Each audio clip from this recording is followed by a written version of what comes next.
तो एक बार एक राजा था, तो उसके पास एक बकरा था। तो राजा ने ऐलान किया कि जो मेरे बकरे का पेट भर देगा मैं उससे अपनी लड़की की शादी भी कर दूंगा और उसे आधा राज भी दे दूंगा, और जो नहीं भर पाया पेट उसको मैं जेल में बंद कर दूंगा। बहुत से गडरिया आए, बहुत से लोग आए, पर कोई बकरे का पेट नहीं भर पाया, क्योंकि बकरे की आदत होती है बार बार मुंह मारता है ना। उसका पेट ही भरा होगा तभी आप उसके आगे घास या पत्ते करेंगे तो मुंह मारेगा। तो ऐसे निरे लोग आए, निरे राजा ने सबको जेल में डाल दिया। जैसे ही राजा उनके आगे घास करता या पत्ते करता वो मुंह मार देते।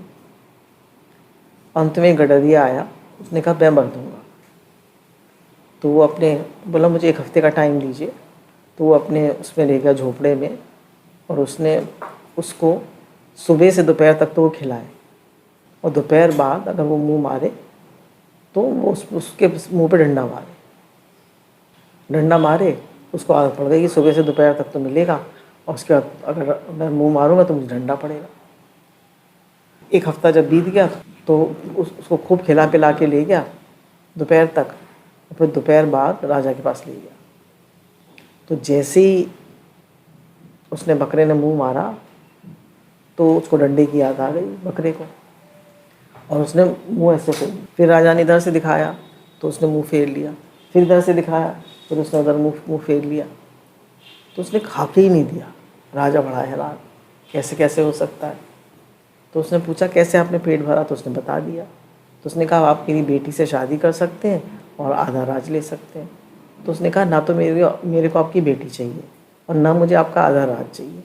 आपने जिन लोगों को कारागार में बंद रखा है उनको छोड़ दीजिए, मुझे कुछ नहीं चाहिए। अब गुरु बताते हैं कि ये जो हमारा मन है, ये मनुष्य मन है, ये बकरे की जैसा है।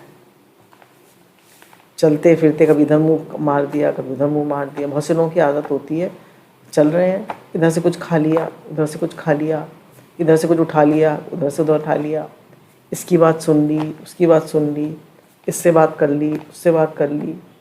फ़ोन हाथ में आया तो कुछ ऊट पटांग देख लिया, फिर ये देख लिया, थोड़ी न्यूज़ सुन ली, थोड़े शॉर्ट्स देख लिए। ना बोलने पे कंट्रोल, ना खाने पे कंट्रोल, ना देखने पे कंट्रोल, ना सोचने पे कंट्रोल, किसी चीज़ पे कंट्रोल नहीं। तो भगवान ने हमें समझदारी दी है मन को संयमित करने के लिए, अपने मन बुद्धि को शुद्ध बनाने के लिए। गुरु भगवान के अनंत अनंत शुक्राना।